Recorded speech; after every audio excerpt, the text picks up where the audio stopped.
আজকের একটা ঘটনা দেখে আমি অবাক হয়ে গেছি। যখন আমি মাদ্রাসায় যাই পরীক্ষা দিতে, তো দেখলাম একটা ছেলে একটা মেয়েকে ডিস্টার্ব করতেছে, টিজিং করতেছে। তো ছেলেটা রাগ রাগ ভাব নিয়ে মেয়েটাকে কথা বলতেছে। মেয়েটা একটা রাস্তা থেকে পাথর নিয়ে ছেলেটার গায়ের দিকে ঢিল মারলো। তো আপনাকে একটা কথা জানিয়ে দিতে চাই যে আপনার মেয়েকে একটা ছেলে ডিস্টার্ব করতেছে, আর আপনার মেয়ে এরকম টিজিংয়ের মধ্যে বারবার শিকার হচ্ছে। আপনাকে একটা বারও গিয়ে বাসায় বলে নাই, আব্বু আমাকে একটা ছেলে ডিস্টার্ব করে, আম্মু আমাকে একটা ছেলে ডিস্টার্ব করে।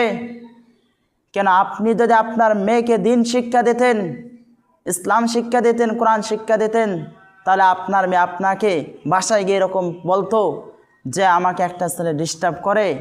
কিন্তু আজকে দিন না শিখার কারণে, ইসলাম না শিক্ষা দেওয়ার কারণে আজকে রাস্তায় ঘাটে আমাদের মা বোনদেরকে ছেলেরা ডিস্টার্ব করতেছে।